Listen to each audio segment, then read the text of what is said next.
Rain came down in sheets against the library windows, a steady, impatient percussion that blurred the garden into a watercolor smear. Inside, the room smelled of old paper and wax, books breathing softly on the shelves, a lamp pooling light over an armchair the color of midnight velvet. Arthur Sterling sat in that chair like a man who had spent his life arranging the world and now found the arrangements hollow. One hand rested on the arm, the other lay loose on a small wooden table where an envelope had been left open, a neat stack of bills visible like temptation folded into plain sight. He was an old man who had never been taught how to be anything else. Wealth had been a set of muscles to him, enabled, exercised, displayed, until it had outlived the purpose it used to serve. Dinners with polite mouths and empty eyes, holidays whose laughter arrived already paid for, phone calls that began with a greeting and ended with an ask. The great house he had built to hold everything had come to hold very little that mattered. Family had become a ledger. Affection had become a transaction. He had sat through more than one polite lunch that felt like an inspection. Who had the audacity to ask for how much? Who had the gall to act offended by less? And so he planned a terrible thing. It was a private cruelty disguised as an inquiry, a way he told himself to learn the truth. He would stage a weakness and see who stepped forward when there was nothing to take for granted. He would see, finally, whether anyone stayed for reasons other than what he could give them. He would, he decided, pretend he had lost pieces of himself. He would pretend to forget. The narrator who tells this story is not kind about the idea, and neither should you be. There is a moral cost to designating a loved one's vulnerability as a test. Arthur knew that, somewhere under the logic that had birched his resolve, but he walked on anyway. He told himself the revelation would justify the method. He told himself he deserved to know. He did not, in those first quiet moments, imagine that the answer might cost him more than the knowledge could ever repay. He was about to find out. Arthur had 3 children who mattered, by different measures. Vanessa and Marcus had long been adults, elegant in their sense of entitlement, practiced in the language of necessity. They had learned the art of visiting with demands. Leo, the youngest, was 9, with a freckled nose and a small stubbornness that had not yet been rounded off by the world. He loved toy cars and treasure maps and the kind of absolute faith that is easy in childhood and terrifying when broken. He was the only one, lately, who still laughed in the halls rather than negotiating the corners. On a low table by the armchair, Leo's blue toy car sat like a subject waiting for orders. A damp jacket, little more than a child's raincoat, soaked at the hem, hang over the arm of the chair where Arthur's jacket might have gone. Somewhere behind the sitting room door, Sarah, who had been with the family for longer than any of Arthur's children had lived, moved like a constable of small kindnesses, tidying, arranging, reminding. She carried in her face the weight of having watched the house fold from a portrait of a full life into something that looked carefully preserved but empty. Outside, the rain wrote a slow, deliberate rhythm on the windows. Inside, a clock in the hall ticked with the unbothered patience of an instrument that had seen everything and judged none of it. Arthur listened to that tick and tried to listen to his own breathing. He had rehearsed the forgetfulness in the mirror, tasting the awkwardties. He had practiced looking at a family photo and then looking away, pretending to lose the thread. He had told no one about the plan, because confession would have been an admission that it was mean. On paper, the test was simple in its cruelty. Make the weakness visible, act confused over a name, leave evidence that money and ease were suddenly within reach, and watch to see if anyone reached. The goal was clarity. The cost he had not fully reckoned might be the sight of himself as something small and cruel. He would soothe himself with rationalizations. He had been taken for granted for years. He owed himself the truth.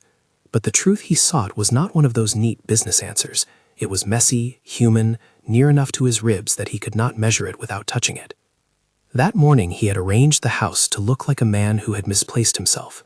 A favorite ledger open on the desk, a jacket not on its peg but draped on the chair, the envelope on the small table with cash exposed, the lamp left burning though the house had light enough. He coughed and pretended the cough was forgetfulness, let his hand drift as if he could not place his keys. He mumbled names of nephews who did not exist. When Sarah entered the room with Leo in tow, she had promised to bring him for the day, Arthur offered a smile that was meant to appear bewildered. Sarah's eyes flicked to the envelope immediately, the way long-serving employees learn to read rooms. She was younger than Arthur but older than many of the houseplants. She had the look of someone who, in the privacy of the linen closet, had curled up small and imagined herself brave. She saw the open money and thought, as any person would in a home where inheritances happen, of the day's consequences. She also saw Arthur's face and that brief flicker of made-for-effect confusion. A woman in service knows that to be blamed for what you did not do is the worst economy. "Arthur," she said softly, and the name came out like a question. Leo, at the other side of the room, had not yet caught the gravity of the stage scene. He had come for the snugness of the house, for the way the leather sofa sank into a place that would always remember him, for the library's treasure trove of books. He had run his small fingers along the edge of the table and then paused, watching the old man. Arthur's voice was thin when he spoke. He feigned confusion with a skill honed by years of social maneuvering. Where is—" He let the sentence break off, as if the next piece had fallen somewhere behind the wallpaper. Sarah crossed the room, habitual caution in every step, and gently prodded him to sit straighter. Vanessa would later call this a remarkable performance. Marcus would call it theatrics. Neither of them was there that afternoon. The performance was for a different, more intimate audience. Leo watched, curiosity folding into a kind of worried attention. He had seen his father look like this before, not because of any real illness, but because Arthur had a tiredness, a gravity that sometimes softened his features into something childlike. He did not think in ledger lines. He thought of blankets and hiding spots and superhero capes. He thought, in the first raw instinct a child brings to the presence of an adult in trouble, of pulling someone closer. That image, of a small hand reaching for an old shoulder, was the axis on which the test would turn. Arthur had left the envelope as if inviting calculation, but the drizzle from the jacket hems, the low doubt in Sarah's gaze, and the way Leo's toy car sat like a keeper of childhood made something else possible. For a child's simple humanity to be the answer to a man's self-made puzzle. The day was not theatrical in the way a stage play is.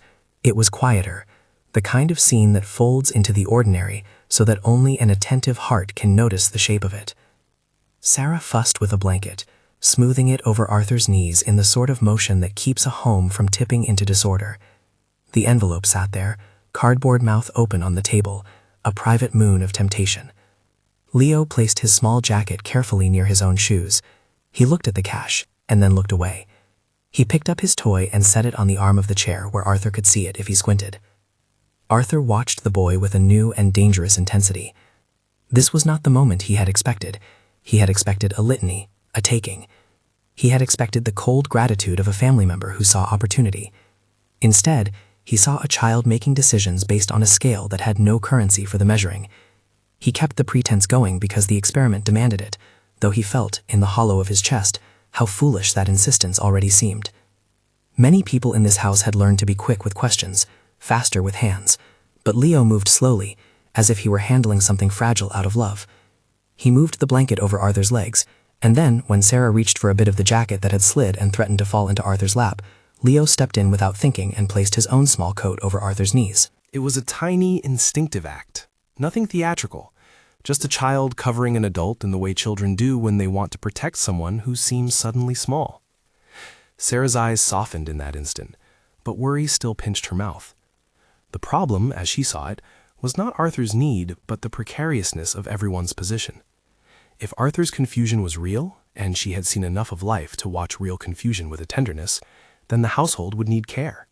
If it were not, the spectacle could be dangerous to the fragile balance of jobs and reputations in a large house. She thought of bills, of notices, of the thin margins that keep some people from the mercy others take for granted. Her fingers tightened around the hem of the jacket she meant to straighten, and in that tightening there was a question. Do I protect this man, or do I protect what I will have to answer for? Leo, oblivious to the ledger side thinking, straightened the blanket and then, with the focused logic of a child, nudged the envelope a little further back on the table, away from the edge. He did not think of money as currency to be seized. He thought of it as a small danger to be moved out of reach. It was a child's answer. Make sure nobody can fall on the thing that might hurt them. There was a quiet dignity in the way he tucked a damp sleeve under the blanket, as if it were a patient with a sore. He picked up his toy car, and sensing perhaps that the room needed something else, a small offering to anchor the human part of it, he placed the toy at Arthur's lap, as if giving him a companion. The gesture was not staged. The toy's paint was chipped from being loved, its wheels dull with play. It was the sort of thing a child would offer without ceremony. For a few counts, the house breathed only the sound of rain and the clock. Arthur's eyes shimmered as he looked down at the small vehicle, and then at Leo's small, earnest face. He had intended to watch and measure, to file away the results in the ledger of his heart. Instead, the measurement broke. He felt something like a tide overturn inside him, something that was not bitterness and not quite forgiveness, but an emotion crowded with the surprise that another human being, one so slight in the world's eyes, could offer him the simplest proof that he was still held. He had not expected the boy to think of the envelope at all.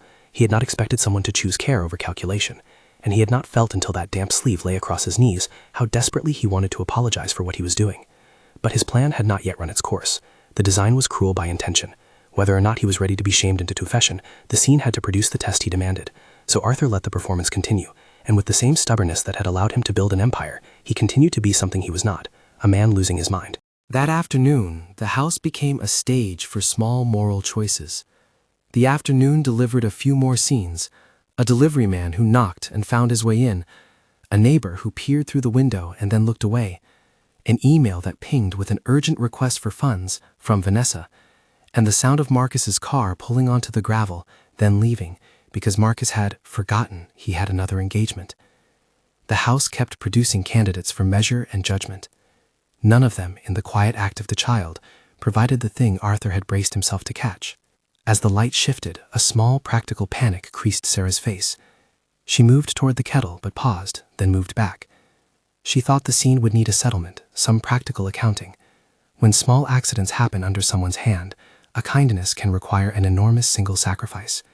She feared that someone in the house would be asked to provide that sacrifice, and her mind, trained to count the cost, began to count. Leo noticed the worry and did something more uncommon than he had already done. He reached into his pocket and, with the solemnity of someone offering the last piece of a puzzle, drew out a battered coin, and then, as if thinking of a treasure that might mend distress, he took his toy carefully in both hands and offered it to Sarah. "Take it," he said, plain as a bell. You can sell it if you need to." The offer landed in the warm room like a small, luminous thing. For Sarah, raised in a world where pride was a way to keep yourself intact, it was a blow and a gift at once. She could feel the urge to refuse. How many times had grown people refused children's offerings because they could not accept debt of that nature? But the day's dilemma had become too large for pride. She saw the toy's scuffed paint and the honest way the boy looked at her, serious and unembellished. The toy would not replace a month's wage, but the boy's gesture itself contained a kind of currency that cannot be printed, absolute giving. For Arthur, who had meant the envelope to be the measuring stick, the toy's exchange was a verdict that landed with greater weight than 1,000 folded bills. It was not the toy itself that mattered, it was the principle it embodied. He watched Sarah accept the gift with shaking hands and realized with a clarity that burned that he had tried to measure love with money when a child's sacrament had already given him the scale.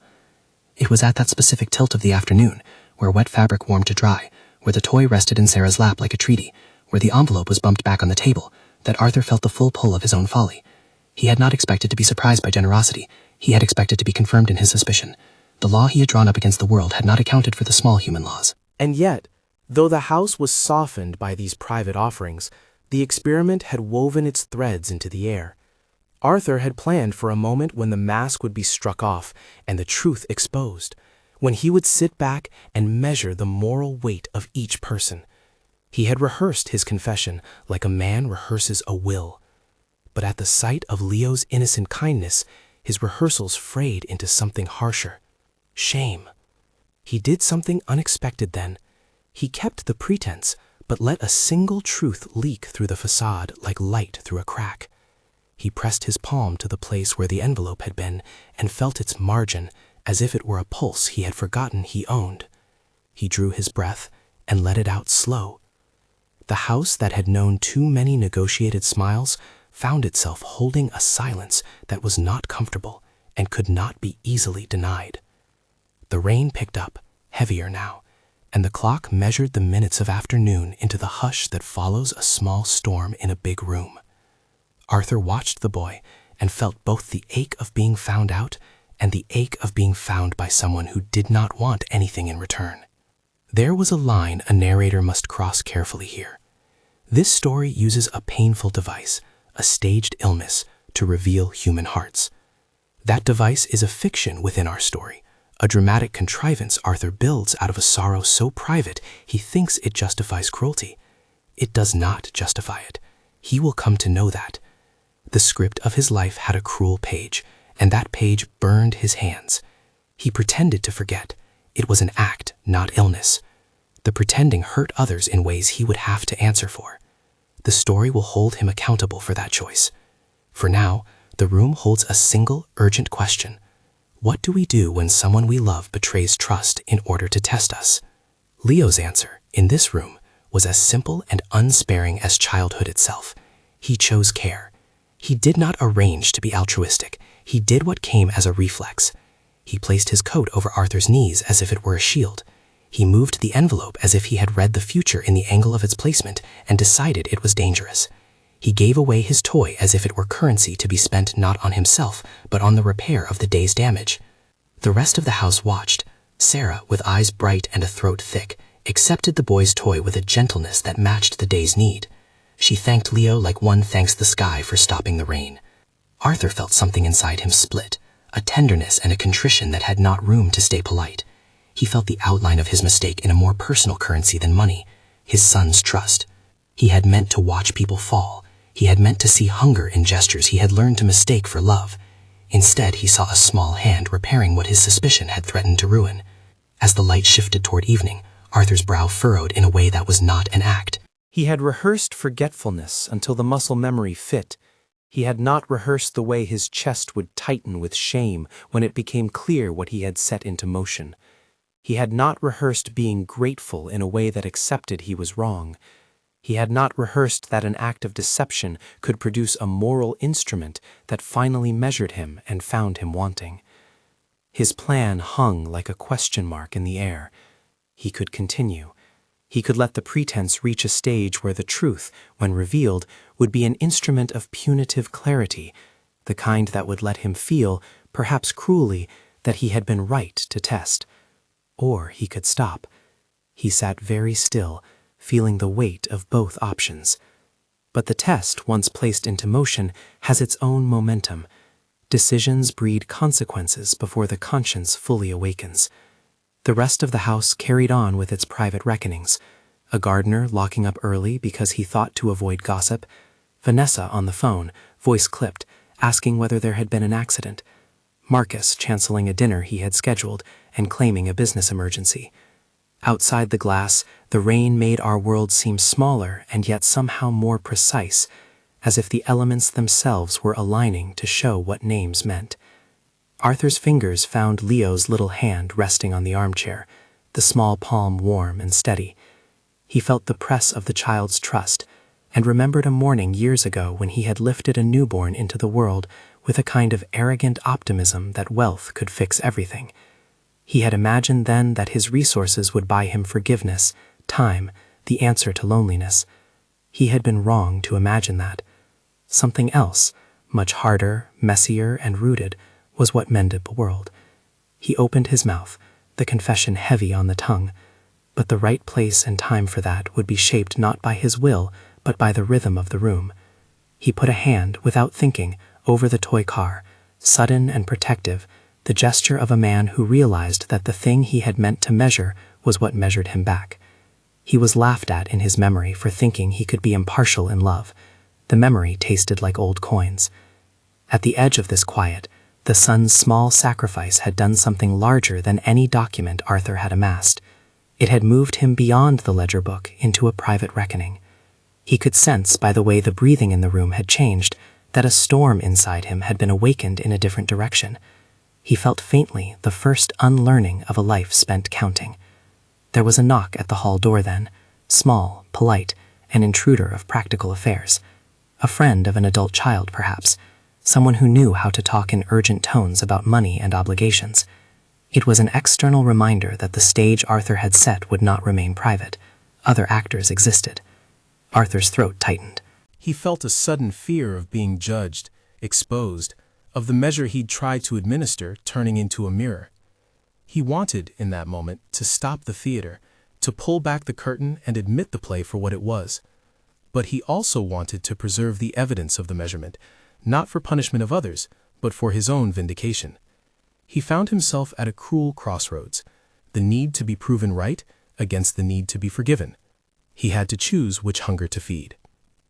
Leo, unaware of the ledger, of the arguments Arthur had with the world, of the forces that had bent his father's decisions, looked up and asked, with a child's simple bluntness, "Are you all right, Dad?"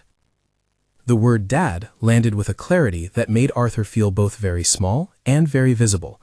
He had wanted to learn who would love him when nothing was to be given, but the question had inverted itself. He had wanted to know who would stand by him. Instead, he found himself on trial before a judge who did not measure in sums. He could feel in his chest an ache that had more dimensions than the sum of his properties. He swallowed. The pretense had to hold a little longer. Narrative requires momentum. And yet, the moment Leo spoke, Arthur sensed his own supply of cruelty running low. He put a hand to his chest and felt, faster than reason, the movement towards something like apology. The internal voices that had encouraged this trick, those sharp accountants of dignity, fell silent before the child's clear question. Before the confession that might come later, before the arrangements and the moral arithmetic, a small thing happened. Arthur reached across the arm of the chair and, in a movement that was not planned, he wrapped his own dry hand over Leo's wet sleeve. He felt the child's tiny heartbeat under his palm like a small drum. He did not speak. He did not yet confess. He only held. There are moments in life that carry the weight of both disaster and redemption, and the afternoon had bent toward one of those moments like a branch toward light. The house hummed with the quiet consequences of a cruel hypothesis and a child's unexpected mercy. The envelope remained on the table, still visible, still a tempting geometry of avarice. The toy sat like a small talisman of what was more valuable than any bank account. Outside, the rain slowed to a reluctant drizzle. Inside, the room held an answer that was only beginning to be understood. Arthur, who had set himself the task of measuring love, felt the measure of himself shift. He had wanted to catch a thief. Instead, he had found a charity that wanted nothing in return. There was a long way to go. He had to live with having tested his family in this way. He had to face Vanessa and Marcus when the moment came. He had to find a way to make amends to Sarah for the strain he had put on her life. And most of all, he had to learn to let the child be his son without suspicion. That learning would not come easily. The story had more turns, reckonings, confessions, and later, decisions about inheritance and redemption. But for a sliver of an hour, in the hush after a child's gift and before a man's answer, the house was held in a fragile truce. Leo curled his small fingers around Arthur's hand, as if to anchor them both. Arthur let himself be anchored. He had set out to learn who would stay. At the very least, he had learned who would not. The lesson landed like a bell that could not be unstruck. If you love true stories like this, hit subscribe. The afternoon folded into early evening with a kind of deliberate slowness. Shadows drew like soft ink across the rug. Sarah moved quietly about her tasks, her hands steady, though her eyes glimmered with the dampness of things unsaid. She arranged the curtains so that no one could see the house's interior from the driveway, as if privacy might protect the fragile motions within. Leo sat on the arm of the chair, his feet swinging, and made small talk about toy engine noises and the book he wanted to borrow. For him, life still held the simple pleasures of pocket treasure and bedtime stories. For others, the implications of what his small act suggested were already arriving like letters with no return address.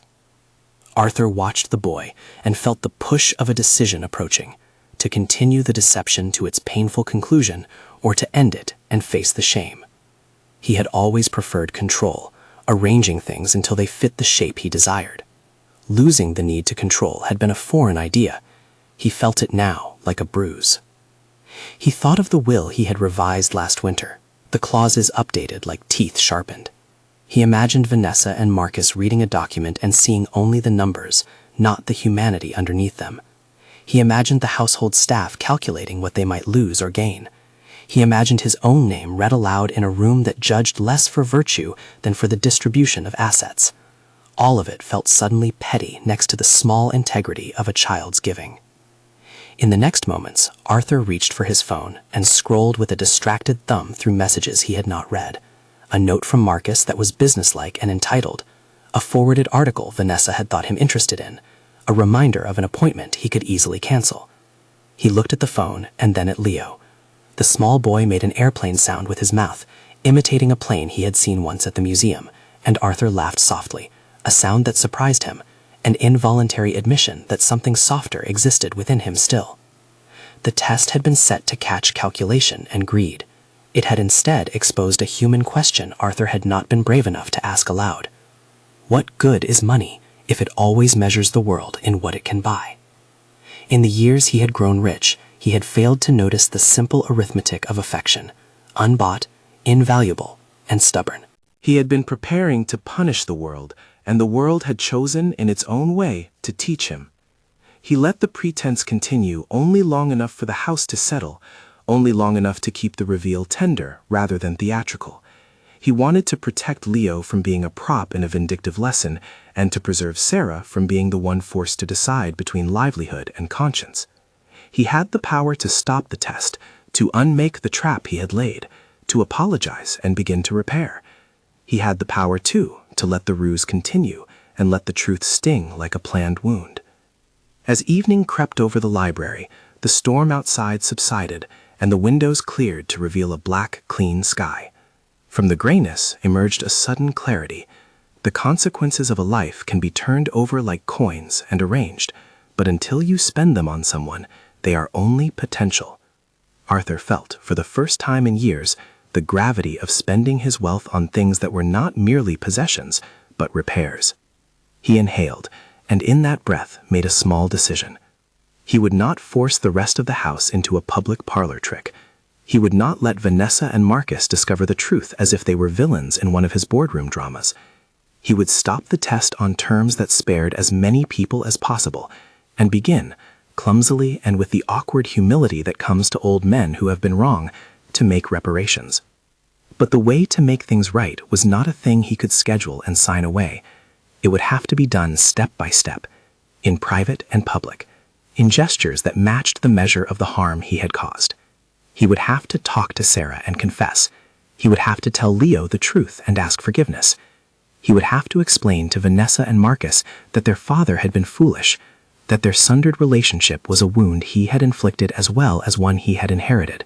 He had to learn to accept kindness without weighing it against accounts.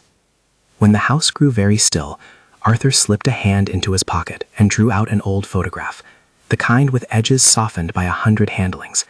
It was a picture of a much younger man holding a newborn, face lit by a fierce kind of hope that had no price tag. He had once believed his wealth could protect that tiny life from everything. He had been wrong then, too. He did not know what true protection looked like, but he felt suddenly, in that photograph's quiet evidence, the outline of something he wanted to become. The story, at this point, does not end. The test that Arthur has mounted will demand accounting. Someone will ask why he thought to play judge over the hearts of those he loved. Someone will need to be reassured that this is not a lesson to be learned the way one learns a skill. Arthur himself will have to face his own miseries and repent of his method. But the seed of change has been planted. Standing fragile and green in the middle of the sterile room is a child's toy, scuffed and small, that will not be left to gather dust. As the night drew its curtains close, Arthur remained in the velvet chair, the damp jacket folded across his knees and the toy car warm in his palm. He felt the edges of his resolve softly fray and repurpose themselves into something new. He was not yet forgiven. No one was. He had not yet made amends. But in the amber light, with Leo asleep on the sofa and Sarah watching the stove as if it were a good omen, Arthur's heart began, cautiously, to move in a different direction. There would be a reckoning, of course, messes to clean, conversations to have, letters to write. He would have to live with the knowledge that he had gambled with trust and lost some of it. He would have to remake a legacy not out of account books, but out of acts that matched the measure of a child's giving. Outside, the rain had ended. Inside, an old clock chimed the hour, and the house, at last, rested in a watchful quiet. The evening ahead would be hard, but for the first time in a long time, it would be honest. The test, which had begun as an instrument of cruelty, had backfired into a mirror. Arthur could not yet see his full reflection, only fragments. A man who had been mistaken, a son who had been loved, a father who might yet learn how to accept love without buying it. The scene closes on the small things that matter. The damp jacket warmly folded, the toy with its worn wheels, the hand of a man resting over the small, trusted palm of his child, holding the promise that reckoning will come, and with it the possibility of repair. When the rain stopped, Arthur did not sleep. He sat with the toy car in his palm until the wood grain pressed a small pattern into the plastic. Dawn was a thin line on the horizon, and with it came the clarity that had been knocking all evening, an insistence that could no longer be ignored. He had staged a cruelty in the name of truth. He had pretended, with all the guile of a practiced man, to be less than he was. The word for that was cowardice. The word for what came next would be different. He called Sarah first, because she had kept the house steady for decades, and because no one owed her the least explanation. Her voice on the other end was careful. She was already at the stove, preparing something to ease the household into the morning. Arthur told her, without flourish, that he had done something terrible. He told her he had pretended to be confused. He said the word pretended slowly, as if it might land wrong. He did not try to excuse it. He said he was ashamed. Silence answered him, and then a thin, practical question. Why, Arthur? He told her the ledger of his loneliness, the way his children's visits had become requests, the cold arithmetic of affection. He told her he had wanted to see who loved him when the numbers were gone. He told her, as simply as a man who had spent a lifetime trimming trees might tell it, that he had been trying to measure the roots and had cut into them by mistake. When he finished, Sarah came to the library and sat on the edge of the armchair, the same place she had smoothed the blanket the afternoon before. She looked at the envelope on the table and then at the damp jacket folded there. The toy car glinted in the lamp's pool. She listened to Arthur apologize in a voice that might have been an old man learning to say he was wrong for the first time. "You hurt people," she said. "It was not shouted. It did not need to be. You put them in a bind. You put me in a bind. You put Leo—" Her voice softened when she said his name. "You put him between what a child gives and what an employer expects." Arthur bowed his head. Shame is a heavy thing, she did not need to tell him. He had already begun to carry it. He promised then, to her and to himself, that he would stop the test. He promised to make restitution, practical and true. He would not explain his deed away. He would live with it and seek to repair what he had broken. The first repairs were small and awkward. Arthur sat Leo down and told him, in plain language a child could hold, that he had pretended to be forgetful to see who would stay. He looked at the boy while he said it, searching for the right measure of remorse. Leo blinked, as if hearing the news in a different register than the adults. For a child's mind, the world is less forgiving of paradox. "But you were sad," Leo said. "You looked like you needed a blanket." Arthur's throat tightened. "I was," he said simply. "And I used you to feel how sad I was. That was wrong." Leo did not have the vocabulary for betrayal, but he had the reading of small hearts. He frowned, then shrugged, then leaned forward and kissed his father's hand. Children can do currency that adults forget. They can convert shame into a simple need for closeness. The kiss was not a contract. It was a reminder that repair begins with small, repeated acts. Sarah, watching them, accepted Arthur's admission with the kind of practical mercy that a life in service often developed. She asked for two things: honesty going forward, and an assurance that none of the staff's livelihoods would be jeopardized by his experiment. He agreed. He could not give back the whole of what he'd taken. Time already lost, the brittle trust, but he could make the practical amends she asked for. He drew up new protections for the household: fair hours, guaranteed contracts, funds set aside for unforeseen needs. He admitted he had been a man who balanced his life like accounts, and promised to try to balance it like a family. Word moves in houses like weather. Vanessa and Marcus arrived within the week, each with their own version of indignation. Vanessa had a lawyer's neat temper. Marcus had a cadence of entitlement and apology folded into one. They confronted him, not in private, but at a table where bills have always been discussed. Their voices were sharp with the suspicion they'd rehearsed for years. "How could you humiliate us?" Vanessa demanded. "What were you trying to teach us?" Marcus's anger was more hands-on. He called the act cruel and manipulative. Arthur held their looks and did something he had not practiced in boardrooms. He listened. He let them speak the lists of grievances he'd long expected to hear. He did not try to shame them in return. He did not say their behavior had driven him to it. He owned the act in full. He told them he was sorry and that his method had been wrong, deeply wrong. He said he would accept their judgment. They were not appeased. They did not need to be. Some accounts must be settled in time, not at the end of a single conversation. There were consequences. Trust once cracked does not reseal overnight. Vanessa kept her distance for months. Marcus's calls went fewer and colder.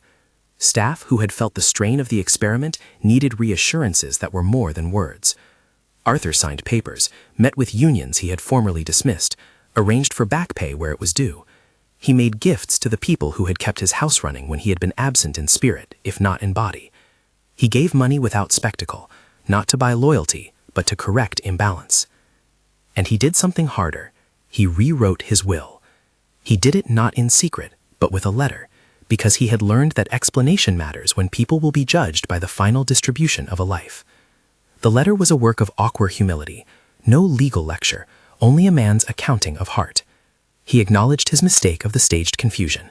He explained why he had come to favor a measure that did not involve money at all. The sight of a small hand giving what it had, no ledger, no bargaining, had shifted him. He wrote that he wanted his fortunes to follow that shift. He left to Leo the largest portion of his estate, with the charge that the boy use it to build things that would outlast comfort, a scholarship fund for children in the town, a repair fund for the staff of the house, and a community center that would teach trades and house meals. To Vanessa and Marcus he left modest sums, enough, he wrote, to allow them dignity, but not to allow old patterns of extraction to continue unchecked. And to the household staff he left a trust meant to secure health, training, and relief in times of need. When the day came that Arthur's hands could no longer steady his pen, his children gathered. There was a funeral, small and honest.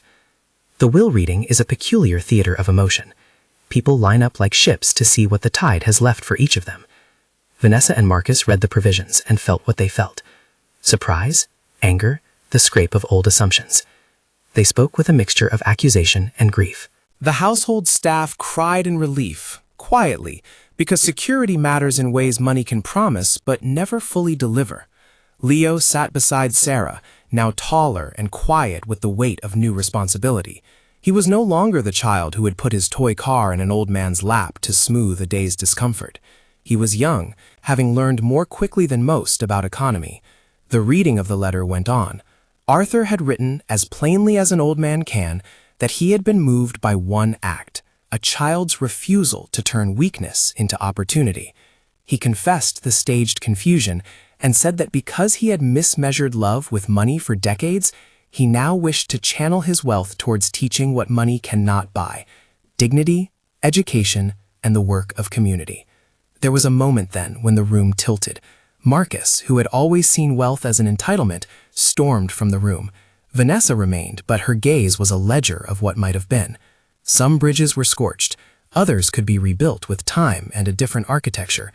Leo, who had spent his life with a father's shadow and then his father's shame, received the news the way a child receives instruction from a teacher who has unexpectedly become a guide, with bewilderment and a slow acceptance. He did not revel.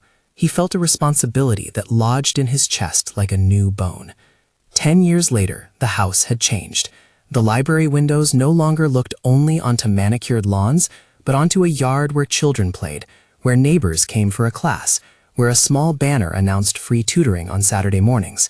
The velvet armchair had been moved to a quieter corner, still loved but no longer a throne. The household staff operated under contracted terms that guaranteed stability. Sarah, with a few more silver threads in her hair, ran the community kitchen and oversaw the scholarship paperwork. Leo had grown into a young man who understood the gravity of inheritance in a way that old money sometimes never does, not as a right, but as a debt to future breaths. He had repaired the toy car, not as a show, but because some things keep memory honest. A local carpenter had sanded at the paint and fixed the tiny wheel. He left a mark where the child's initials had been carved long ago.